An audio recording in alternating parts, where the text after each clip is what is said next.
everyone. Welcome to another episode of the SCAR Initiative. I'm so excited to have my friend Tiffany here with us today. She has a really unique story that I think so many people are going to benefit from, and one that we haven't had on the show yet. So without further ado, I'm going to turn it over to Tiffany to give her an introduction of herself and the SCAR that she has chosen to share with us. Hey guys, it's such a blessing to be here. Lindsay, thanks sis for having me. It's such a privilege, and I truly honor what you're doing for so many people. I believe firmly in turning our trials and tribulations into testimonies, right? Taking those problems and turning them into power for ourselves and others as we become force multipliers.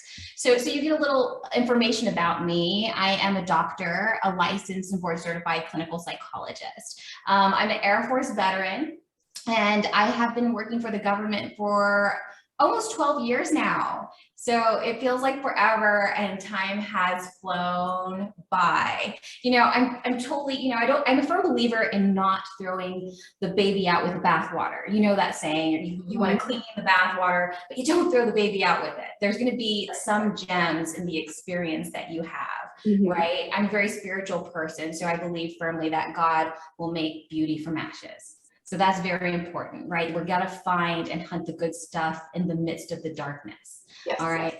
And so a lot of my time in the government and the military has been fabulous. I've learned impeccable leadership skills, learned how to articulate myself and to have a voice. But there have been times too, as you well know, Lindsay, being a female in the military, sometimes your voice gets squashed. And they don't want to hear it all the time. You have to smartly salute, and you're working in a man's world, essentially. I think they're doing a better job over time, recognizing the power that women can bring to the equation. And I do believe that they're working better with EEO. I think things are evolving and changing appropriately with time, but we're still not exactly where we need to be. Exactly. So, yeah. Did you have a question from there? I just don't want to keep rambling on because I can go forever. No, I think you have done a fantastic job. So you were a psychologist in the Air Force as well? Yeah, psychologist in the Air Force. And then after I served my 5 years, I got out, went back to my hometown in El Paso, Texas, and began my job as a staff psychologist at Fort Bliss. Then I quickly and gratefully made my way up to a supervisory position. So I'm not one to always say my rank, but I think it's important to say what I was so that you can understand the degree that I felt I had to protect myself and what I lost consequently. But there's so much that I gained as well. So I mean, there's a flip side of the coin. So I was a GS-14 maxing out my step. I couldn't go much further as a psychologist unless I became a GS-15, but it was truly impossible to be one here at Fort Bliss because it's always a position that's held by a green suitor. It's usually an 06 that holds that position. So it wasn't something that was going to be readily available, and I have to stay in El Paso because I have my son and I have a custody arrangement with my ex that makes El Paso the place that I gotta be. So, so with that regard, I was maxed to where I could be at my current location. Does that make sense? It does. It does. Okay, so that transitions a bit into the story that you have chosen to share. So can you tell us the significance of this SCAR, what it means to you, and the history of it? Yeah, so, I think with anyone who is working for or working passionately for something they love, and I love working for my soldiers, right? I absolutely love working for the military and my veterans. I've become a subject matter expert in helping individuals process trauma. In fact, I have a book that's published called Peace After Combat: Healing the Spiritual and Psychological Wounds of War. It's truly my passion. I love what I do. But then you realize over time that administrative procedures, bureaucracy, standard operating procedures, everything that you can imagine from a political perspective gets in the way of the passion. So it starts off doing something you absolutely love and you enjoy, and then over time, the reality is in life, we get burned out as human beings.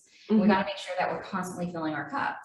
So I would say in the past 2 years, as I made my rank, right, and I became known as somebody who would articulate her voice in meetings. I would be sure that people, I set proper guardrails that I thought were appropriate. I was always respectful. I wasn't a jerk in meetings. I'd always come with a joke if I thought it needed to be lighthearted and let people feel at ease. but I would be honest about the things that I was observing and what I was noticing.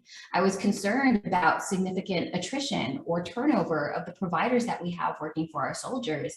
And the reality is, at this point, I would say we've lost where I was working at. They've lost within a year 26 providers. And it really had to do with a significant leadership transition. We lost 7 of the 10 civilian officers in charge within the past 18 months. It was going in a downward spiral. And I was hoping that I would stay. And I was hoping to be the last standing, because truly I was the last standing senior OIC running the largest multidisciplinary behavioral health clinic.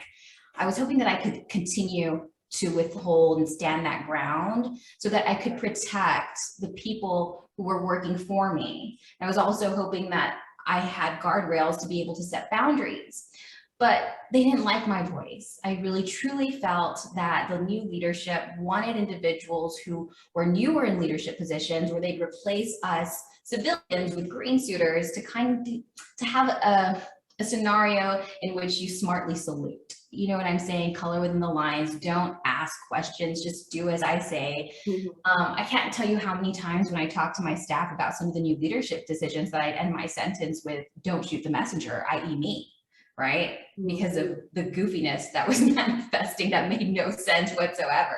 You know, that was impacting patient care, that was impacting clinic morale. It was just a no-win at that point.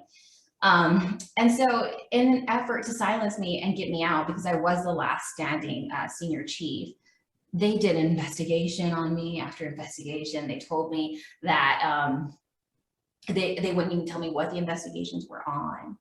And I thought, oh my goodness, this is the most ridiculous thing. I can't even imagine, you know, like, how are you not telling me what it's about? We know what it's about. It's a witch hunt. I'm the witch, according to you. Here's my broomstick. I'm hiding in your closet, right? Oh my gosh. Oh, wow. I know. And so I was just super annoyed by the process. It was several months of this nonsense. It was a touch and go and touch and go. And it was leadership that was punitive, that would blast you in emails, that would try and make statements to you in front of groups of people that were really slanderous. It was just inappropriate behavior. And then I was seeing how the soldiers were impacted by the attrition, and I started getting super burned out. I started dreading going to work. Like, you know, when you open that garage door, your heart rate already starts to accelerate and you're like, here I go. Yes, I walk through the valley of the shadow of death today. And I shouldn't be saying that when I go to work. No.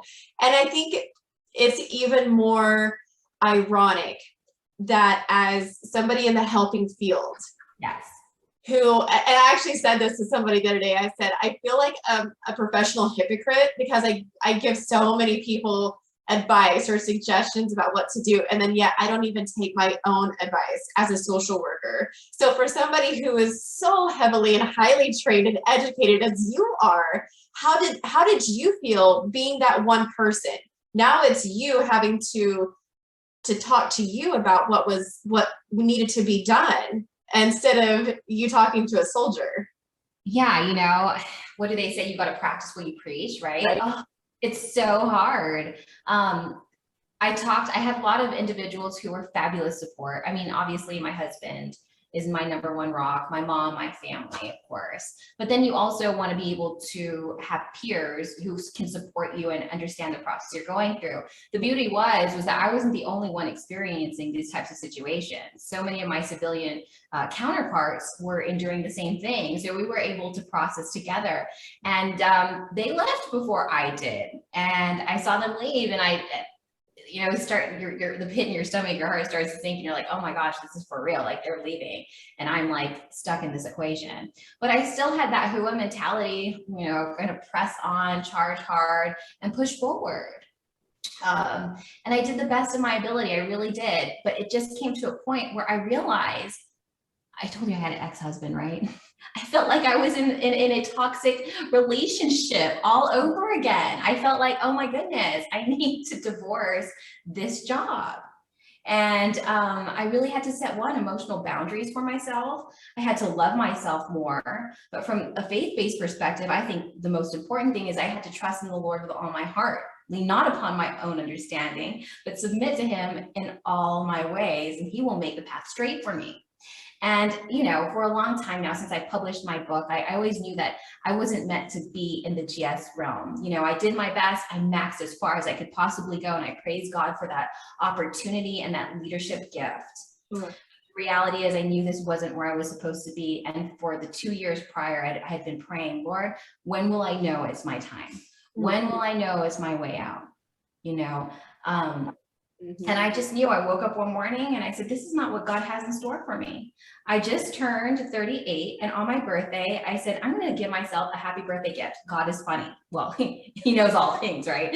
But what he did is he gave me the blessing in my GS14 job when I turned 30, on my 30th birthday. And that was so amazing. And that was on July 8th. And look at me now, you know, years to come. I decided to resign on my birthday, but I have a secret opportunity, you know, on the down low, but I'm going to keep it secret to everybody who's watching. I'm so sorry, but hopefully it'll come to fruition. But I do have a secret plan, and that plan manifested on my birthday as well. So as I closed one door, and it was Mission Sunset, Mission Daybreak arose. And so as we go forward, I'm praying that new wonderful blessings come my way, and blessings not to glorify myself, but to glorify God, so that I can continue to help people to a greater degree, because I maxed out where I was and I was burned out. But now truly, like, I'm beginning and embarking the first few weeks of working from home and starting to begin my new books and my new writings and my new teachings. And it's just blowing my mind. It's fabulous. And I couldn't ask for more. How fulfilling, how empowering, courageous. There's so many themes here surrounding that decision.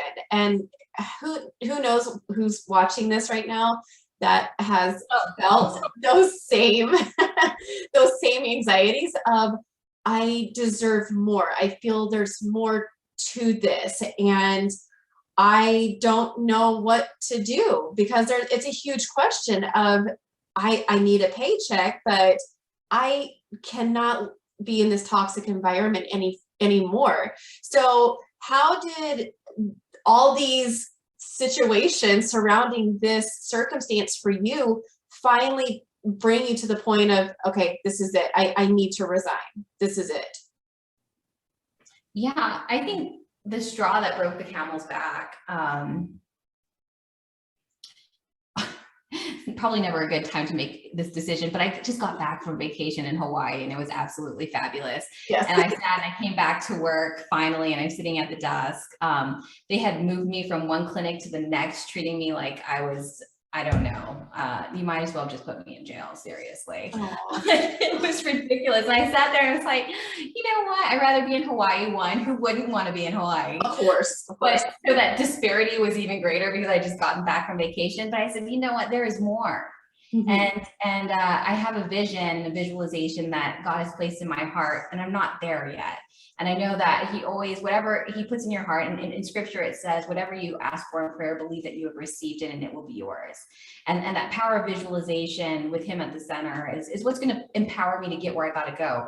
But did it take courage? Absolutely. I think one of the things that I thought, oh yes, the straw that broke the camel's back was when I opened up my leadership and my Outlook, and I had told my leadership, hey guys, I have an EEO thing that I got going on this afternoon. Just for good measure, you don't need to take leave for EEO, but I said, just for good measure, I'll put in leave because I'm going to take this call from home. But I don't want to be, in the clinic with all ears listening to me in this conversation. So I just wanted to take it from home. So I took leave because I could not get my leave into the ATAP system, which is the government system. I got an email saying that they wrote me up for AWOL. I was like, are you kidding me? Like, I have never received a counseling in my life. I have never received less than perfect evaluation. And you're telling me I'm AWOL? I had filed complaints. So I had filed a hostile work environment complaint, right? And then as soon as I filed a hostile work environment complaint, they opened an investigation on me, which was reprisal. As soon as I said that was reprisal, they tried to open another investigation on me. The other one closed, but they didn't tell me it was closed because they couldn't do anything about it. I mean, it was just one thing after another. And so when they wrote me up as AWOL, I was like, oh my gosh, I've had it. This is not where I deserve to be. There's so much better. But you know what I did, Linz? You know what I did? What's that? I let people know. I'm a huge a voice for advocacy. It's not fair for the soldiers to be receiving this subpar care and not having the access that they need, one. And two, it's not fair for the clinic staff that I have, that I left behind, to continue to endure this, especially, you know, trying to manage numbers with the significant attrition, as if that's not impacting them and how they feel with their burnout, not being able to provide services. That means most soldiers that come into the clinic are disgruntled, and we deal with that energy and process that energy, and that's challenging. It's not easy. So with all that being said, I said, you know what? I'm going to let the top of the totem pole know exactly what's going on. And when I mean top of the totem pole, I mean stars. Yes. You know, I mean, absolutely. Because I have this history of understanding that oftentimes military can cover up military stuff, you know, and if some action is not taken from the outside in, then, you know, I don't think we're going to get the results that we need. Not that I need results at this point, because it's not impacting me, but that the soldiers are safe, that the soldiers can get excellent behavioral health care, that they can sit down face to face with a provider if that's what they want, and that they get a provider who understands the military rhythm, the pulse, and the culture. Because otherwise what they do is they take these poor soldiers and they send them off to virtual behavioral health platforms that are great. I'm sure, I'm not trying to knock them, I'm not going to say the specific ones, but the reality is they're not trained military psychologists or social workers that understand exactly what they're going through and can really meet them where they're at to help direct them with their leadership command chain or whatever it may be, you know, navigating their worldwide qualification or their deployability, whatever the situation is, their readiness at large. But yeah, so I just had to be a voice box and let people know. I wasn't mean or ugly in the email. I was professional. I stated my cause and my claim. And I said, you know what, Lord, have your way with that as you see fit. You know, if they're going to investigate that further, okay. But the bottom line is, it's all about the soldiers. It's not about me. It's not even about that leadership. It's truly, let's do what's best for the soldiers. And if we have to transition and rearrange things, then do that. Awesome. Awesome. And how did you feel that this has impacted you physically or mentally then, whenever you were in this situation, this toxicity, versus now where it seems like you are such in a much more healthier place? Yeah, I know. You've like heard me call and vent to you, right? You've had those conversations with me. Oh my gosh. I can't laugh. So crazy. No, I feel lighter, like a weight has lifted off my shoulders. I have an incredible amount of motivation.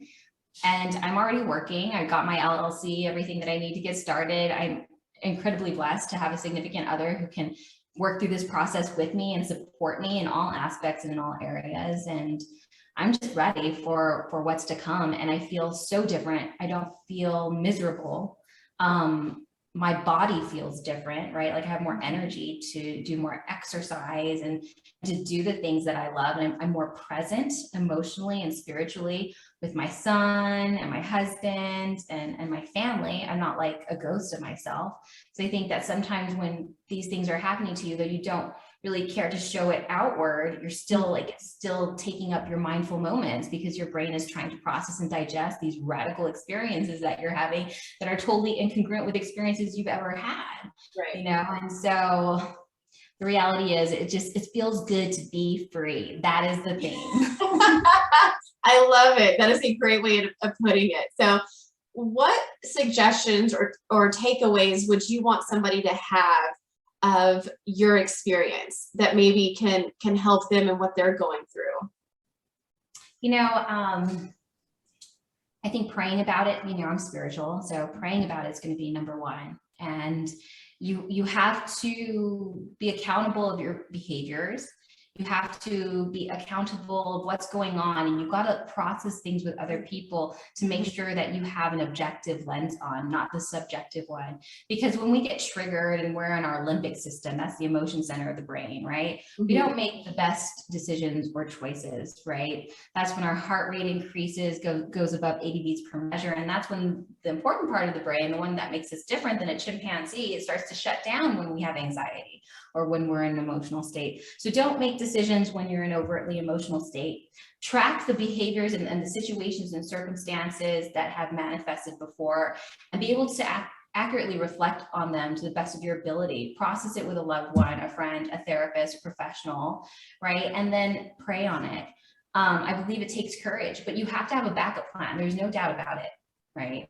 You need to know what your new battle rhythm is going to be, because I promise you, I feel like my new battle rhythm now is even higher operational tempo than it was when I was working as a GS employee. You ask, well, why? How? Because I'm not drained anymore. Because what I'm doing is now my passion. So it's not something that causes me stress, right? It's not something I dread. And so when I'm working my passion, it's like, even on the weekend, I'm like, oh, I just want to do some research on this. Oh, I just want to do some research on that. I just want to get this thought out. I got to write it down. You know what I'm saying? So it feels good. It feels a whole lot lighter than what it did before. But definitely, one, consult with loved ones, reflect without being in your limbic system and your emotional mind, give yourself distance and space, you know, create a timeline for yourself so you can review the situations and circumstances accurately, and then have a plan B. And in your transition to plan B, do not lose the battle rhythm, right? You know, what is battle rhythm? It's just the rhythm of your life. Don't lose that momentum, because it's very easy to get stuck in a slump. It's very easy to feel depressed and not want to have the courage to continue to go on. It's very easy also to get into a mode of feeling lazy. So it's very important that you continue a higher pace for yourself, so that you don't fall into a crevice or, you know, the huge black hole later down the line, because that's not where you want to be. It's going to be a whole lot harder to get yourself out from under otherwise. That's the truth. Amen to that. Well, you have been such a voice of freshness in this perspective. I mean, we've never had anybody talk about such a really important topic that is very much under the radar, but needs to be spotlighted, because workplace toxicity is not okay. There's so many different things that people can do to advocate for themselves, and it's not wrong to stick up for you and to have a voice. So in closing, what would you like for people to know about what you're working on? Where can they reach out to you? How can people connect with you? Yeah, you know, I'm going to piggyback on something that you just said. So you should advocate for yourself. That's always number one. Don't just quit. Okay. Like, I did file EEO complaint after EEO complaint, went to IG, went everywhere that I could possibly go. Okay. And I didn't stop there. I just continued. I'm still continuing as we speak. Again, like I said, not for myself, but for the service members. So advocate for yourself. It's very important. And basically, truly in life, go up what you call your chain of command, like your supervisor. You're not getting where you go, keep going up. Right. And then when you exhausted your resources and you don't feel heard, then you know that's an appropriate time and place for you to go. Yeah. All right. And I think I love what you're doing with SCAR. And I really, truly feel that, that the people who come on your show are being vulnerable. And we're being vulnerable. So one, we grow as we talk about things, right? As we continue to speak these things, we're digesting and processing these experiences emotionally and psychologically. But as we grow, we're also helping other people. And in that process, to give other people hope that there's going to be light at the end of the tunnel. So maybe, you know, maybe a year from now, I'll come back on SCAR and then I'll have my before and after picture, and my after picture is going to be fabulous, right? I'll show you true testimony. Have courage, family. So you can find me. I'm on Instagram, Dr. Tiffany Tajiri. I have drtiffanytajiri.com. I have a podcast called Peace After Combat. I have a book entitled Peace After Combat, Healing the Spiritual and Psychological Wounds of War, published by David C. Cook, which is the largest non-denominational Christian publisher in the world, which is super exciting. I have an LLC that is called Freedom Rhythm. And so that will be debuting very soon, which I'm super stoked about. So find me on Instagram, because I do a lot of motivational videos. I do a lot of psych videos. So today I didn't talk much about psych. I talked more about me, and I'm more in the patient seat, and Lindsay's my therapist today. The chick is